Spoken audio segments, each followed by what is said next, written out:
നമ്മൾ ഇന്ന് ഗീ റോസ്റ്റ് ഉണ്ടാക്കാനാണ്. അതിന് നമ്മൾ ഇന്നലെ മാവ് അരച്ച് വെച്ചായിരുന്നു. അത് 6 മണിക്കൂറായി ഫെർമെൻ്റ് ആയിട്ടുണ്ട്. ഇന്നലെ നമ്മൾ ഇതിനകത്ത് ഉപ്പ് ഇട്ട് വെച്ചായിരുന്നു. ഇനി നമുക്കിത് നല്ലതായിട്ട് ക്രിസ്പി ആവാൻ വേണ്ടി നമ്മൾ ഇതിനകത്ത് കുറച്ച് റവ എടുത്തിട്ടുണ്ട്. 2 സ്പൂൺ റവ മതി. ആ റവ നമ്മൾ ഇതിനകത്തോട്ടല്ല ചേർക്കുന്നത്. നമ്മൾ ഇച്ചിരി മാവ് എടുത്തിട്ട് ഇത് റവയ്ക്കകത്തോട്ട് മിക്സ് ചെയ്യും. നമ്മൾ കുറച്ച് മാവ് എടുത്തിട്ട് ഇങ്ങനെ നല്ലതായിട്ട് ഇതിനകത്തോട്ട് മിക്സ് ചെയ്യുക. എന്നിട്ട് നമ്മളിതൊരു ബോളിനകത്ത് ട്രാൻസ്ഫർ ചെയ്യുക. അത് നമുക്ക് ആവശ്യമുള്ള മാവ് ഇതിനകത്തോട്ട് ഇടുക.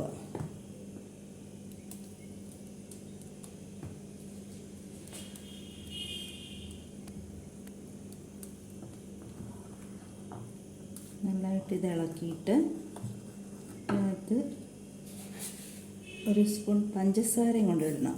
ഈ പഞ്ചസാര ഇടുന്നത് നമ്മളിത് കളർ വരാൻ വേണ്ടിയത്.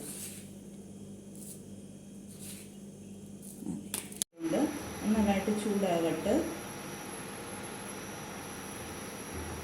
നമ്മൾ ഇളക്കിയെടുക്കണം.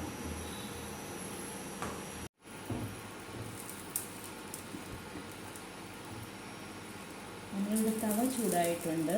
നമ്മൾ ജസ്റ്റ് ഒരു ബ്രഷ് കൊണ്ട് ഇങ്ങനെ ഇച്ചിരി ഓയിൽ ഗ്രീസ് ചെയ്ത് കൊടുക്കാം.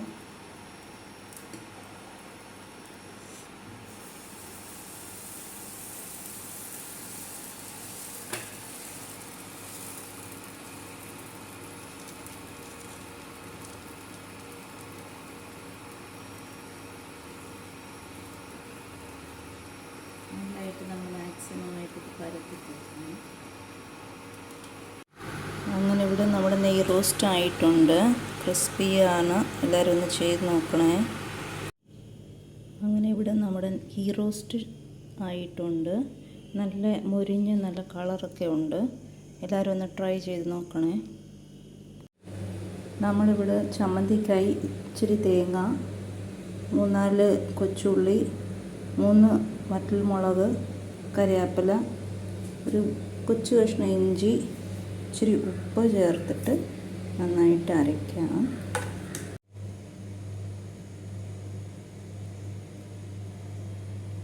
ചമ്മന്തിക്കായി നമ്മൾ മുളക് ഇങ്ങനെ ചുട്ടെടുക്കുകയാണ്. ഒന്നുകൂടി ടേസ്റ്റ് കൂടും ചമ്മന്തിക്ക്.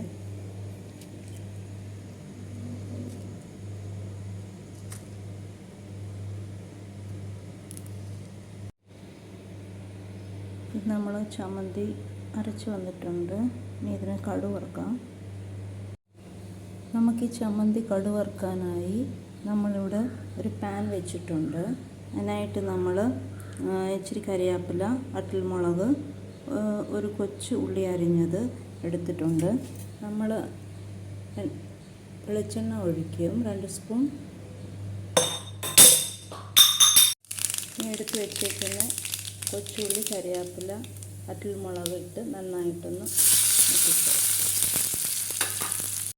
നമ്മുടെ ഉള്ളി, കറിവേപ്പില, വറ്റൽമുളകൊക്കെ നന്നായിട്ട് മൂത്ത് വരുമ്പോൾ ഒരു ലേശം അതിനകത്ത് മുളക് പൊടി ഇടാം, ഒരു കളറിന് വേണ്ടി.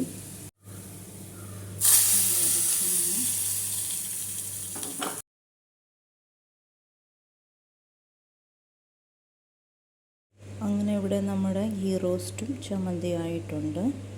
എല്ലാവരും ഒന്ന് ട്രൈ ചെയ്ത് നോക്കണേ.